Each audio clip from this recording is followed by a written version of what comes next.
ఎదుటి పార్టీ వాళ్ళకి చెప్పేటటువంటి రాజకీయాన్ని పత్రికలు నిర్వహిస్తుంటాయి. అంటే వీళ్ళే ఒక పార్టీకి తొత్తులుగా పనిచేస్తూ ఎదుటి పార్టీలకు సంబంధించిన ఎదుటి పార్టీల వాళ్ళకి నీతులు చెప్తూ ఉంటారు.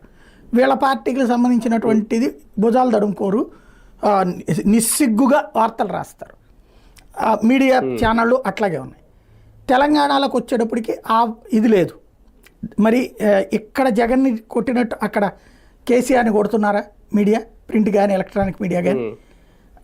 ఈవెన్ అధికారంలో ఉన్నప్పుడైనా అట్లా రాసుకొచ్చారు అడ్డదిడ్డంగా? లేదు కదా. రేవంత్ ఏదైనా స్టేట్మెంట్లు ఇస్తే లేకపోతే బీజేపీ వాళ్ళు స్టేట్మెంట్లు ఇస్తే అది కవరేజ్ చేయడమే తప్పించి నేరుగా అటాకింగ్ స్టోరీలు ఎప్పుడైనా రాశారా? ఇప్పుడు ఏమైనా రాస్తున్నారా?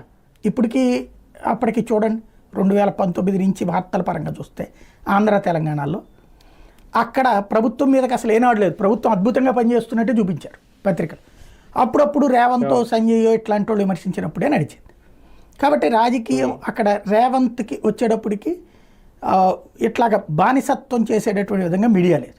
కానీ పబ్లిక్కి చెప్పుకోవడానికి రేపు పొద్దున్న టాపిక్ ఉండాలి. ఇప్పుడు సూపర్ 6 వాటిట్లలోకి వచ్చేటప్పటికి పెద్దగా ఆశించినంత చేయలేడు అతను. అందులో మ్యాక్సిమం ఇప్పటికే ఏదేదో రుణమాఫీకి సంబంధించినటువంటిది అది కూడా పూర్తిగా అందరికీ చేశాడంటే లేదు.